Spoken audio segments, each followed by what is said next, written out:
Welcome to Miss Scarlett. Subscribe and don't miss out on Patreon. Have fun! The persistent buzz of the intercom startled him from his solo breakfast.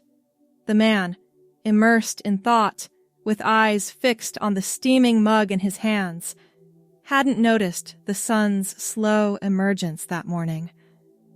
With a sigh, he rose, his cable-knit cardigan shedding crumbs onto the hardwood floor. As he pressed the intercom button, a crackly voice carried from the building's entrance. "Delivery for Mr. Dover. Need a signature." "Okay, thanks." Marcel noticed his allergies seemed better, which confirmed his assumption about the medication's purpose. By the third week, however, subtle changes began to manifest. His skin felt different, smoother, somehow more sensitive. His navy blue sweater started to feel tighter across his chest in a way he couldn't explain. He attributed it to laundry mishaps, or perhaps weight gain from too many office donuts. "Have you done something different with your hair?" His coworker Renee asked one morning, studying him over her computer monitor. Marcel's hand instinctively went to his blonde hair. "No, why?" "It looks softer, and your skin is glowing. New skincare routine?" "Just the usual soap and water." That evening, Marcel examined himself in the bathroom mirror. His face did look different, the angles less sharp, his blonde hair appearing shinier despite using the same shampoo. When he removed his navy sweater, he froze. There was definite swelling around his nipples, a slight but unmistakable curve that hadn't been there before. "What the hell?" he whispered, running his fingers gingerly over the tender area. The next morning, Marcel scrutinized the pink pills more carefully. The prescription label read Estradiol 2 mg, with an unfamiliar name in the corner, Diane Werner. A quick internet search made his blood run cold. Estradiol, estrogen. He'd been taking female hormones for nearly a month.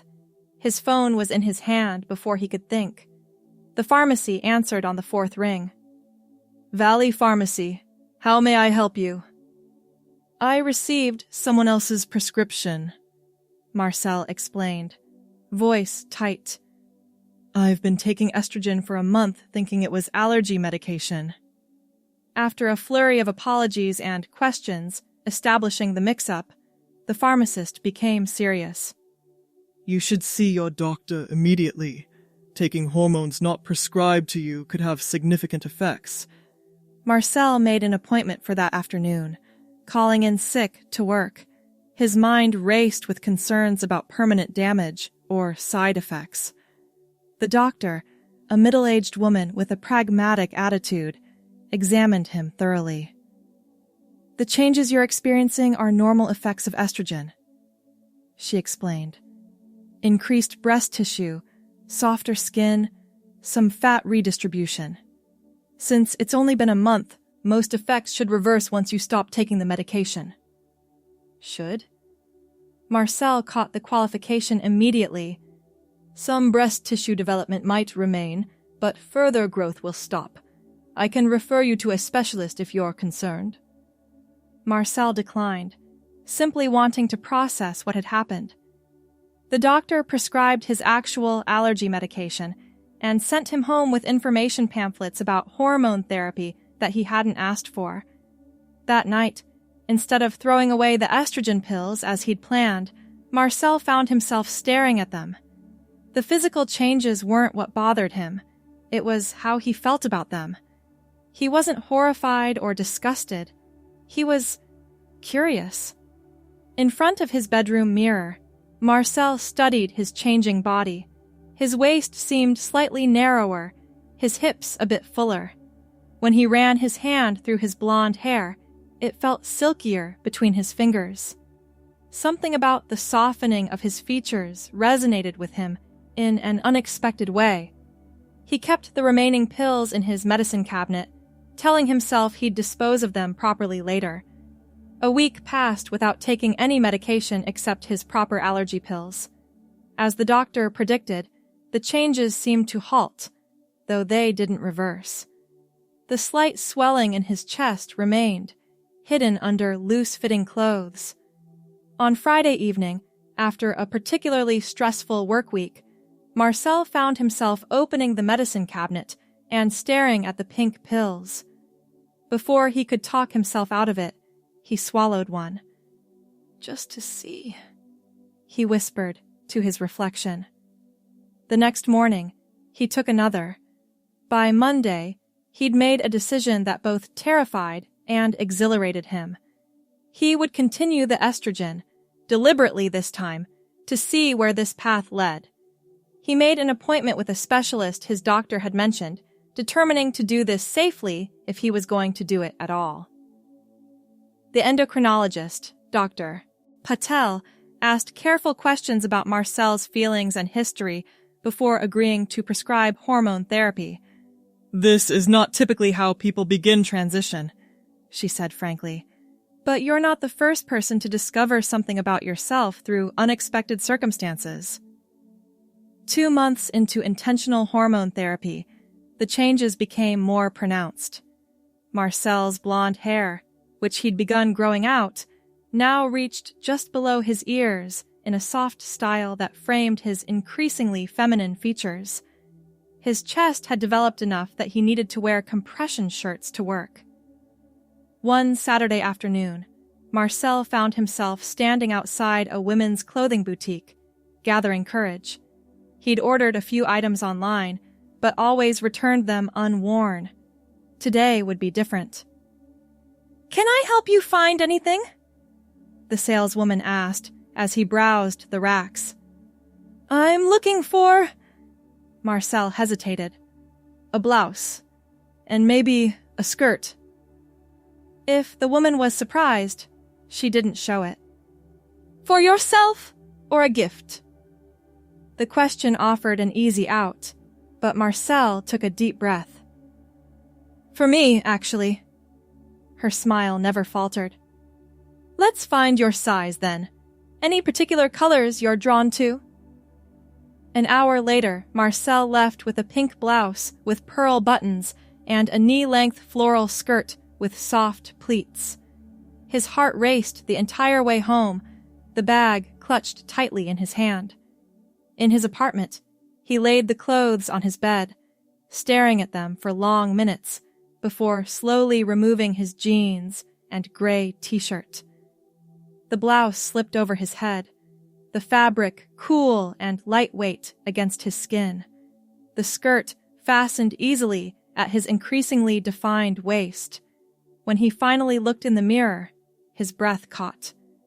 The person staring back wasn't exactly a woman, but wasn't the Marcel he'd known all his life either. The pink blouse complemented his fair skin, and the skirt hung properly on his changing frame. His blonde hair, though still short, softened the look. Something shifted inside him, a recognition, a homecoming. For the first time, his exterior began to match a sense of self he hadn't been able to articulate before. "Evelyn," he whispered to his reflection, trying out the name he'd been considering. It felt right on his lips, natural and true. That evening, Evelyn, as she now thought of herself, ordered more clothes online, dresses, skirts, blouses in various colors. She researched makeup tutorials and voice training. With each passing day, the life she'd lived as Marcel seemed increasingly distant, like a role she'd played rather than her authentic self. 3 months later, Evelyn sat nervously in her living room, dressed in a teal dress that complemented her growing curves, her blonde hair now touching her shoulders. Today, her parents would visit her apartment for the first time since her transition began. Though they'd spoken on the phone, she'd been vague about the changes in her life, making excuses to postpone visits. The doorbell rang precisely at noon. Evelyn smoothed her dress, touched her simple pearl earrings for reassurance, and opened the door. Her mother's gasp was audible. Her father stood frozen, briefcase clutched in white-knuckled fingers. "Hello," Evelyn said, her voice practiced to a higher, softer register. "Please come in." The silence stretched as they entered her apartment, eyes never leaving their child. "Marcel?" her mother finally managed. What is this?" "I go by Evelyn now, Mom." She gestured to the couch. "Please, sit. I've made lunch, and I can explain everything." The next hour was difficult. Questions tumbled out. Confused, hurt, worried. Evelyn answered patiently, explaining the accidental beginning, but emphasizing her deliberate choice to continue. "I've never felt right before," she told them, maintaining eye contact despite her nervousness. "Not completely. This wasn't planned, but it feels like I've finally found myself." Her father, who had barely spoken, finally looked directly at her. Are you sure this isn't some reaction to the medication mistake? "I'm sure," Evelyn said firmly. "The mistake just opened a door I didn't know was there." By the time they left, no minds had been changed, but a fragile understanding had formed. Her mother hugged her tightly at the door. "You look beautiful in teal," she whispered. "It suits your coloring." Tears pricked Evelyn's eyes. It wasn't acceptance yet, but it was a beginning. 6 months into her transition, Evelyn finally felt ready to address her workplace. Her changing appearance had become impossible to hide.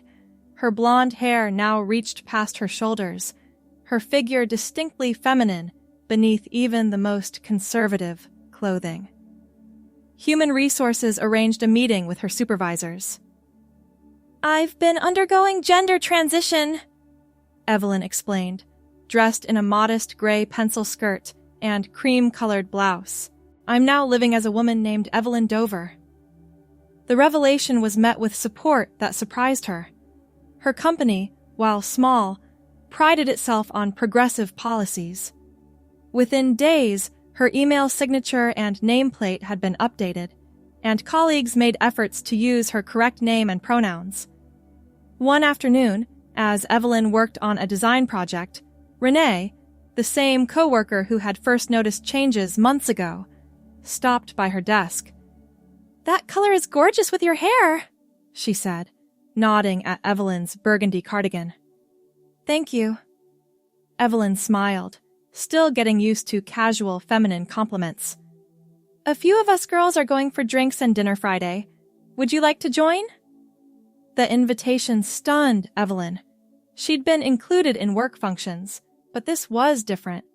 A social outing with the women from the office. A simple acceptance of her as one of them. "I'd love to," she replied, warmth spreading through her chest. Friday evening found Evelyn nervously applying makeup in her bathroom. She'd become skilled with the basics: foundation, mascara, subtle eyeshadow that highlighted her blue eyes, rose-colored lipstick that complemented her fair skin. Her blonde hair fell in soft waves around her face. Thanks to a styling lesson from a sympathetic hairdresser, she chose a black dress with 3/4 sleeves and a modest neckline, paired with low heels she could confidently walk in. The woman in the mirror looked polished and feminine, a far cry from the Marcel of 8 months ago. The restaurant was busy when she arrived, but she spotted Renee waving from a corner table where 3 other women from work waited. As Evelyn approached, their easy smiles calmed her racing heart. "We ordered wine for the table," Renee said, as Evelyn took the empty seat. "Red okay?" "Perfect," Evelyn replied, settling her napkin in her lap. The evening flowed more naturally than she could have hoped. The conversation turned to weekend plans, dating disasters, and office gossip. Evelyn mostly listened, interjecting occasionally, absorbing the dynamic of female friendship. So, Tina, the marketing director, leaned forward after their entrees arrived. We're all dying to know. How did you realize? Was it something you always knew? The question could have felt invasive, but the genuine curiosity in Tina's expression made Evelyn want to share. It started with a pharmacy mix-up, actually. She explained the accidental prescription, watching their eyes widen. That's wild, Renee said. Like the universe giving you a nudge. Exactly, Evelyn nodded.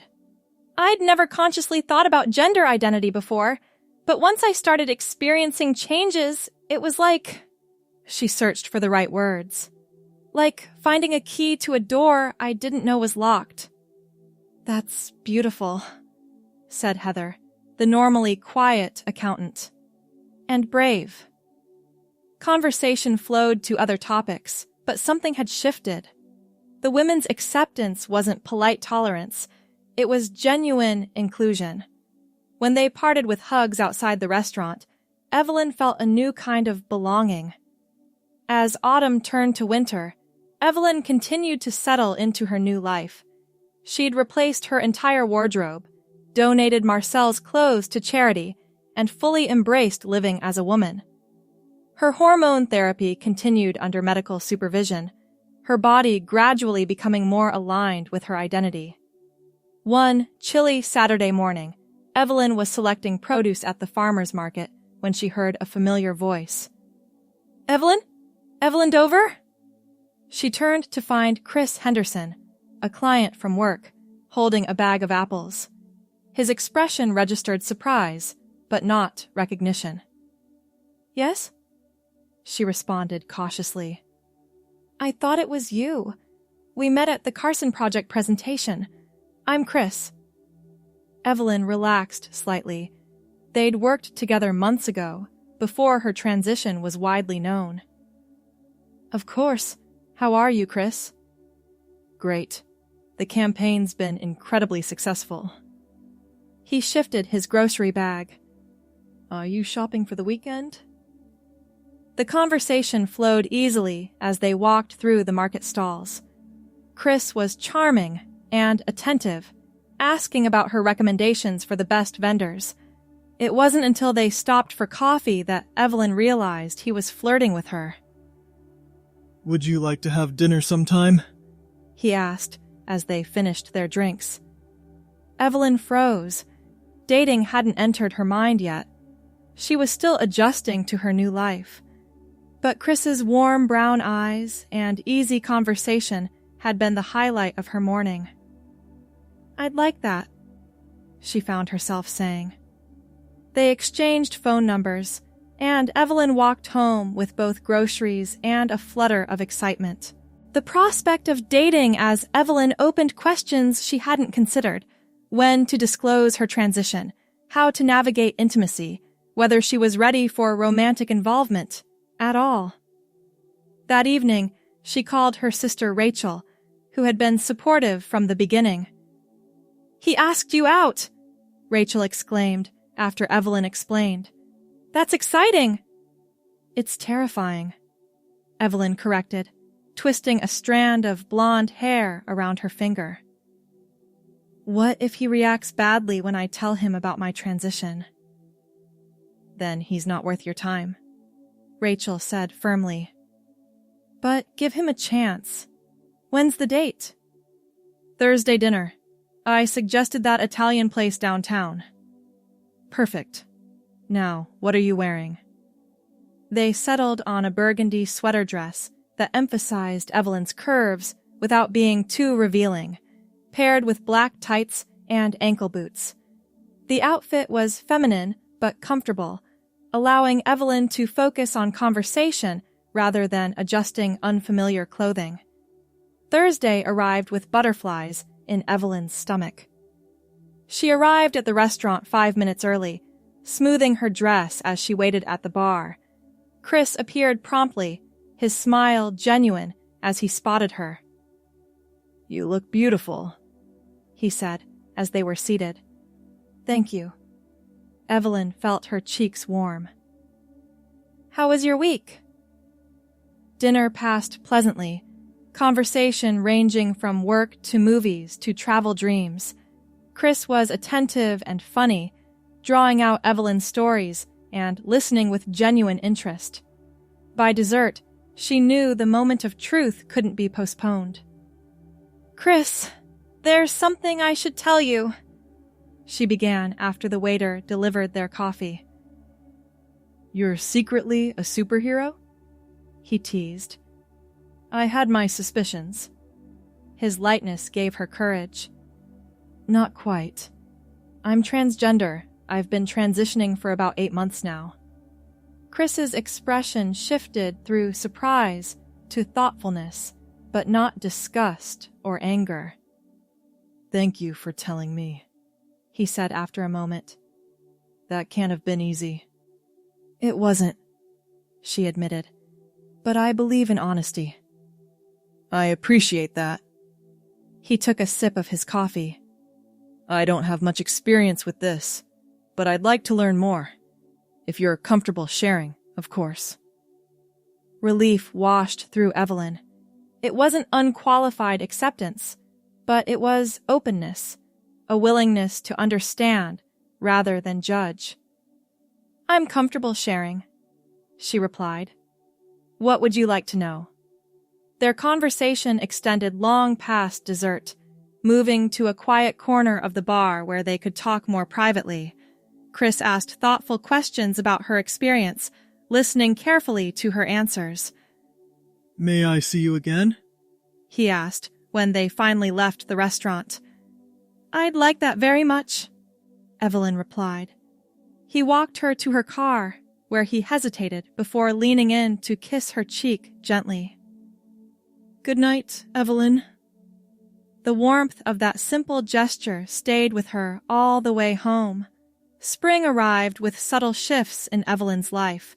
She and Chris continued dating, their relationship deepening as they navigated the unique aspects of loving someone in transition. Her family grew more comfortable with her identity. Her father now called her Evelyn without hesitation, and her mother had taken her shopping for spring clothes. Professionally, Evelyn's confidence had blossomed. She'd been promoted to senior designer, her creative work stronger than ever. Colleagues who had known her as Marcel now related to her exclusively as Evelyn, the awkward adjustment period long behind them. On a perfect May morning, Evelyn stood before her mirror, putting finishing touches on her makeup. Her blonde hair, now reaching the middle of her back, was styled in soft waves. She wore a fitted peach dress that complemented her fair complexion and fully developed curves. Today marked 1 year since she'd discovered the prescription mix-up that changed her life. 1 year since Marcel had unknowingly taken that first pink pill, setting in motion a transformation that went far beyond the physical. Her doorbell rang, and she opened it to find Chris holding a bouquet of spring flowers. Happy anniversary, he said, kissing her cheek. You look stunning. Anniversary? Evelyn accepted the flowers with a surprised smile. 1 year since the universe conspired to help you find yourself, he explained. I thought that deserved celebration. Tears pricked Evelyn's eyes. You remembered? Of course. He took her hand. I made reservations at that new place overlooking the harbor, and I have something for you. At the restaurant, after they'd ordered, Chris slid a small wrapped package across the table. Evelyn opened it carefully to find a delicate silver bracelet with a single charm. A key. You once told me that starting your transition was like finding a key to a door you didn't know was locked, Chris explained as he fastened it around her wrist. I wanted you to have a reminder of how far you've come. Evelyn touched the charm gently. It's perfect, she whispered. Later that evening, as they walked along the harbor in the fading light, Evelyn reflected on the extraordinary journey of the past year, the accidental beginning, the deliberate continuation, the emergence of her true self from beneath years of not quite fitting. "Penny for your thoughts," Chris said, squeezing her hand. "I was just thinking about coincidences," Evelyn replied. "How one small mix-up at a pharmacy completely changed my life." "Do you ever regret it?" he asked, quietly. "Taking those pills?" Evelyn stopped walking, turning to face the water. The setting sun painted the harbor in shades of gold and pink, a perfect backdrop for contemplation. "Not for a second," she said firmly. "It was frightening at first. Stepping into the unknown always is. But it was also the most honest thing I've ever done." She looked at him, her blue eyes clear and certain. "I've never felt more authentic, more aligned with myself." Chris nodded, wrapping an arm around her shoulders. "It takes courage to become who you truly are." "It takes courage," Evelyn agreed, "but also support." She leaned into his embrace. "Thank you for seeing me, the real me." As they continued their walk, Evelyn's peach dress caught the last rays of sunlight, her blonde hair moving gently in the harbor breeze. To anyone watching, she was simply a woman enjoying an evening with her partner, her exterior matching her interior sense of self completely. The mistake that had started her journey had become the most fortunate accident of her life. Marcel existed now only in photographs and memories, a chrysalis she'd needed to inhabit before emerging as Evelyn. Whole, authentic, and finally at home in her own skin. The pharmacy mix-up had given her an unexpected prescription, not just for physical change, but for living truthfully. One pink pill had opened the door to a life painted in full color, and Evelyn had walked through it with growing confidence, never looking back.